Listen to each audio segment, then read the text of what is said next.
اپنے والدین کو اپنے پاس رکھنا، ان کی خدمت کرنا، ان کی دلجوئی کرنا۔ دیکھیے میں آپ کو بتا دوں، صرف دو چیزیں ایسی ہیں کہ جن کو دیکھنا بھی عبادت ہے۔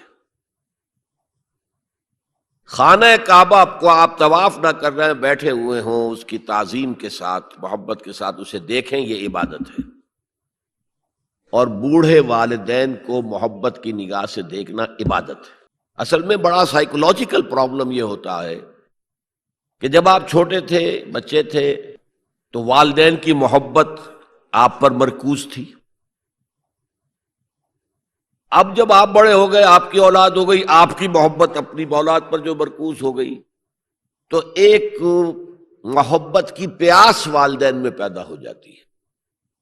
ہماری اولاد کا مرکز محبت تو کچھ اور وجود میں آ گیا، اور ساس بہو کا جھگڑا بھی اسی وجہ سے ہوتا ہے زیادہ۔ تو اس پہلو سے یہ ہے کہ اگر آپ والدین کو محبت دیں گے اور ان کو محبت بھری نگاہ سے دیکھیں گے تو یہ بھی عبادت ہے۔